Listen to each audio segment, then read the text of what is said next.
Nous allons aborder ce soir le Soudan du Sud avec cet accord signé entre Salva Kiir et Riek Machar. La Chine et l'Afrique, le premier forum sino-africain sur la défense et la sécurité, le Bénin, l'entrée en vigueur de la loi interdisant la commercialisation et l'utilisation des sachets plastiques non biodégradables. Et puis le Togo, la crise politique, les médiateurs en appellent désormais pouvoir et opposition à des concessions. Avec moi, Jean-Luc Assia-Collé, Visage Togo. Bonsoir Jean-Luc. Bonsoir Samuel et bonsoir à tous les téléspectateurs de Numéro TV. Ibrahim Acha, temps nouveau. Bonsoir Ibrahim. Bonsoir Samuel et bonsoir à tous ceux qui nous suivent en ce moment. Et Beau Soleil Obeko, président du mouvement Touche pas à mon président. Bonsoir Beau Soleil. Bonsoir Samuel et bonsoir à tous les téléspectateurs et téléspectatrices. On va tout de suite au Soudan du Sud. Un accord de paix a été signé ce mercredi entre le président sud-soudanais Salva Kiir et son rival Riek Machar. Les deux hommes se rencontrent depuis lundi à Khartoum, la capitale du Soudan. Peu de détails ont filtré, mais l'accord prévoit la mise en place d'un cessez-le-feu dans les 3 jours.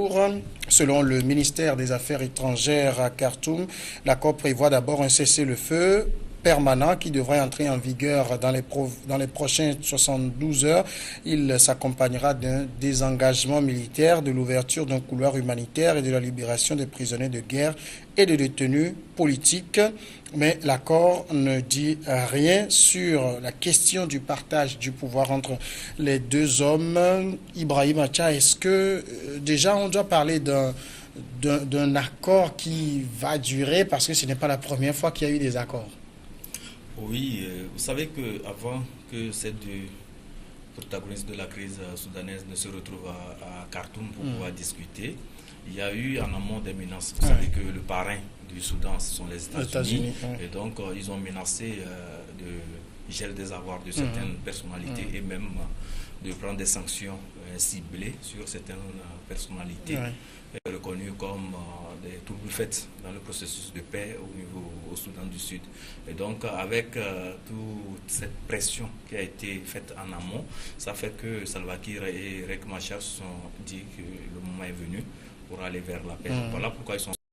Il faut dire que cet accord de paix peut tenir si éventuellement les États-Unis maintenaient leur pression, leur pression sur certaines personnalités.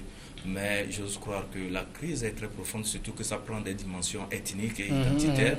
Donc ça serait un peu difficile que deux personnes décident, disons, d'un jour à l'autre, de mettre fin à une crise qui est déjà enracinée, qui a vraiment fait des vagues et beaucoup de conséquences au sein de la population. Mais on va toujours espérer, surtout que avec le cessez-le-feu qui va entrer en vigueur, si éventuellement le bloc humanitaire venait à être vraiment établi, bon, ça pourrait soulager un tant soit peu les populations civiles qui vraiment souffrent beaucoup, et après peut-être voir dans quelle mesure on va chercher à réconcilier les deux acteurs et éventuellement repositionner chacun dans sa façon de voir la gouvernance du pays. Beau Soleil Obeko, la pression et les menaces des États-Unis, c'est ce qui peut faire perdurer cet accord dans le temps?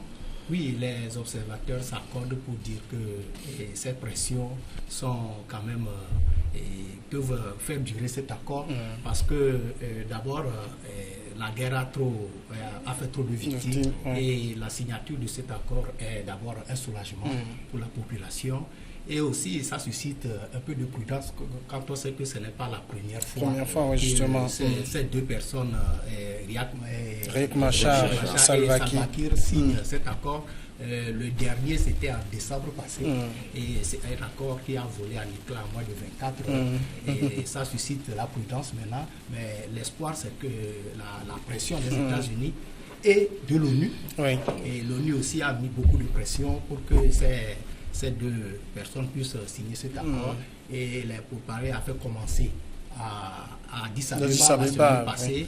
Donc toute la région s'implique, et n'oubliez pas aussi que c'est prévu une armée régionale comme armée une force d'interposition pour surveiller le cessez-le-feu, et tous les garde-fous mis autour de cet accord fait dire aux observateurs que cet accord peut tenir.